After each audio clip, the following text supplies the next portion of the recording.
Hi, my name is Becca. Welcome to my channel if you're new here, and if not, welcome back. I am a homeschooling secular mom to 3 small kiddos. Today we're going to chat all about our must-haves for our homeschool. Now, we are going to separate this between my non-negotiables and our kind of nice to have for the purposes of this video. And for reference, I do have an almost 6-year-old, an almost 3-year-old, and a 4-month-old. If you do hear any noise in the background, I'm nursing my youngest right now. My kids are watching a movie, but we're just gonna press on and get this done for you guys. So, number 1 non-negotiable, library card. I feel this is so underrated in the homeschool community, and I don't know why people don't talk about it enough, especially with small kiddos. We use it all the time. We're at the library 2 or 3 days a week sometimes. When we were doing preschool, I would create like a mini unit study on a life cycle of a butterfly or honeybee. We do the water cycle, whatever it was. I would just print stuff off and we'd gather all the books on that subject, and we would just read through them multiple times during the time that we slotted for that unit. Library card.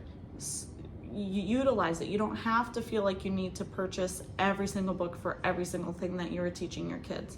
Now, is it nice to have some of these books? Yeah, it's nice, but especially when you're just starting out, it's totally not necessary. Utilize your library. The second one is our printer. Now, I know the Epson printer is really popular in the homeschool community. We didn't get that. I just selected the cheapest one that I could find on Amazon. I will link it down below. What's nice about this printer is it did come with 1 year free ink, and then after that year was up, we stayed with that subscription. So it just, as soon as our printer starts to get low, it automatically ships us a new thing of ink, so I don't have to worry about making sure that it's constantly in stock or whatnot. And I will link anything I can down below for you guys. So printer, for sure you need a printer, especially if you're going to utilize more PDF curriculum. That's really nice. Our next non-negotiable is our laminator. Now, I use this for everything. I will print off maps off of Google Images and laminate it so I can write on it. I will laminate keepsake things, little tracing worksheets for, learning how to write letters and stuff. I laminate everything. We use a dry erase marker and we can draw on that and it's erasable. That we've had since the very beginning, and that was money well spent. For sure would have a laminator. The next non-negotiable is a good planner. Now, I'm on planner number 3 right now. They've all been okay. I might need to just go ahead and make my own, but if you have recommendations on a planner you like, leave it down below. But with homeschooling, being a working mom, keeping track of what we're doing for meals and activities and co-ops and stuff like that, I need a planner to be able to see everything. I'm very visual. I have to be able to have everything down, brain dump it, and have that for reference during the week or the month or whatever. So planner is a for sure non-negotiable. And it's nice because if you track everything correctly on there, you can use it for record keeping as well, depending on your state guidelines and such. Our last non-negotiable are our bookshelves. Now, you can kind of see it in the background here. We have bookshelves from IKEA. I can link those for you guys. We did add doors to them so that way it can hide all of our art supplies and caddies and such, but we do have multiple of these around the house. One of our bookshelves in particular, there's an entire shelf that's just designated to library books. So all the library books go there so they don't get, lost between all of our other books.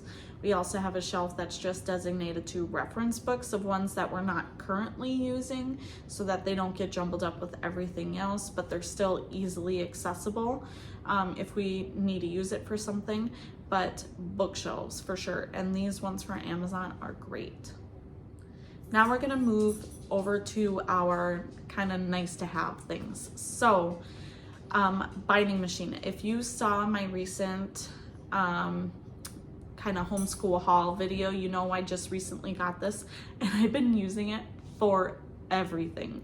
Now, since we do a lot of PDF and stuff, it's fine. I could have just 3-hole punched it and used it in a binder, and that's what I've been doing. but they take up so much space. They're cumbersome. If I were to give my son like a worksheet out of the binder, he'd see everything he had to do for the year is very overwhelming. Things get ripped out of there. It was just a lot. So the binding machine, what's nice about the one that I got is that the spines are reusable. So at the end of the year or the unit or whatever, I can undo the bind and I can put all the paperwork into our box for record keeping, and I can reuse the spine, which is really nice. So binding sheet, I wish I would have had that from the beginning, honestly, but I've been using it for everything. Our next one are our small little whiteboards and our markers for those. So I don't know what it is about kids and whiteboards, but it is so much more interesting to them to do stuff on a whiteboard. So sometimes if he needs to draw a picture for something, I'll have him draw it on there and I'll take a picture of it, or we'll do math on there. Sometimes with our All About Reading curriculum, there's a sheet that comes with it that lists a bunch of words and phrases and sentences that they need to review.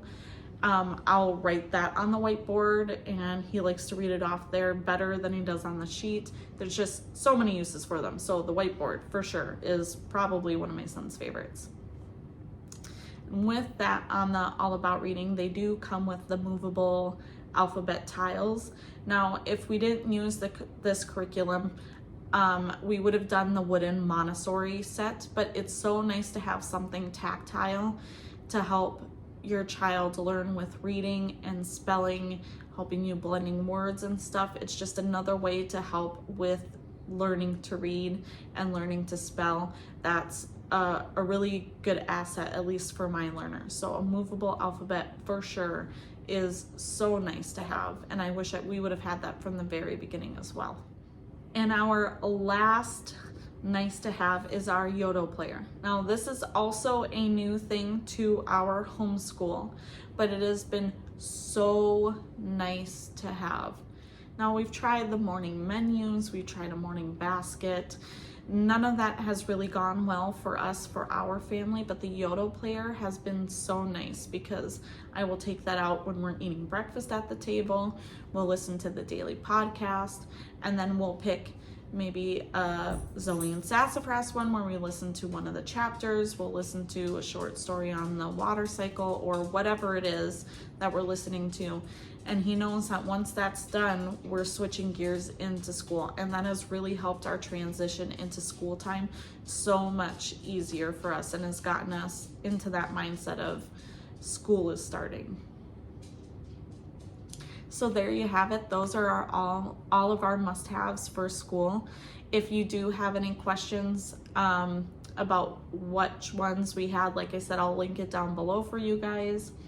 If you have any non-negotiables for your school or things that you like to have, please let me know in the comments section. I love finding out new things from you guys. And hit that subscribe video if you like, or hit that subscribe button if you like more videos like this. I'll catch you guys next time. Bye.